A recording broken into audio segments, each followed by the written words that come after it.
Good morning, it's your man, Pastor Jay, with another reflection on devotion. Today we're looking at Acts chapter 21.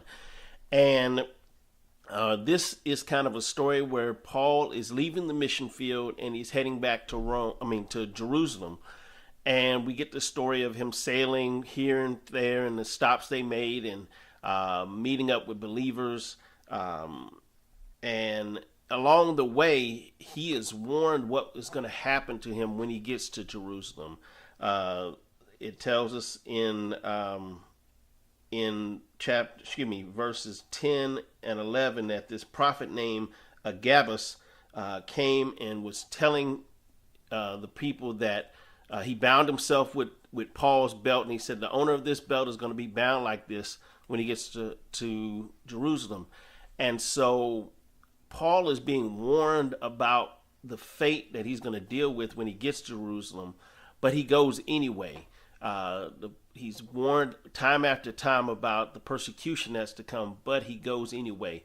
And he's being led by the Spirit to do this because he understands that in order for the message and the gospel to spread beyond what he was able to do, he was going to have to get the attention of the people in Jerusalem and Rome.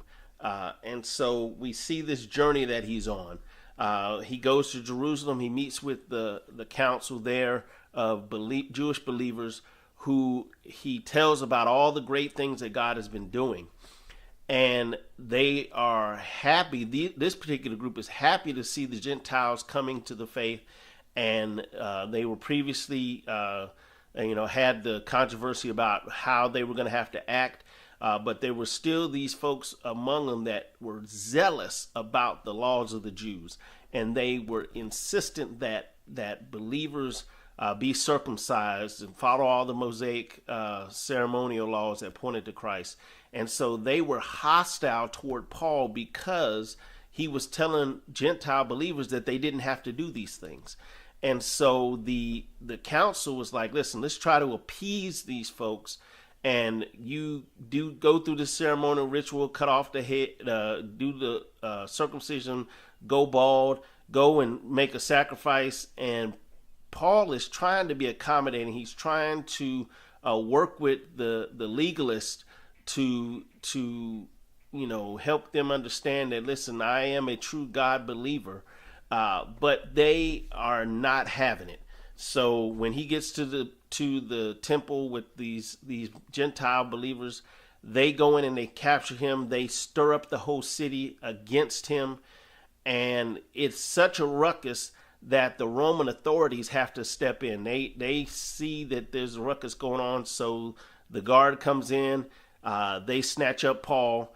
They protect him, and he is really just brought to this point where he has to defend what he believes and what he's been teaching. And so he makes a deal with the commander of the guards to be able to come out and deal with these people. And the particular chapter ends with Paul standing on the stairs, motioning to the people, and he is going to go into this speech, which we'll see in the next chapter. But what I get from this is the fact that we have to understand that even though we know there's going to be difficulties for our actions, there's going to be persecution, we cannot shy away from that persecution. If God gives you a message to share with his people and it's biblical, it's supported, you can prove that is indeed true, then, and you know that God is giving you this message, then you can't allow anything to step in the way. You can't allow anyone to hinder you from sharing this message, because God will hold you responsible for not sharing the message that he gave you to give to his people. The reality is the message is going to get there whether you deliver it or not. However, if God gives you the opportunity to deliver this message, it is imperative for your own well-being that you deliver the message. And you have to learn that whenever God gives you a message to share, or he gives you something you need to share with an individual or a group, then it is going to be to your best interest to do it. It can be difficult at times. It can cost you money. It can cost you your freedom. It can cost you your reputation. But don't allow any of that to dissuade you from sharing the message that God has given you to share. This has been your man, Pastor Jay. Tune in tomorrow for another Reflection on Devotion, where we'll see exactly what Paul has to say to this group of Judaizers in Jerusalem. God bless you. Have a wonderful day.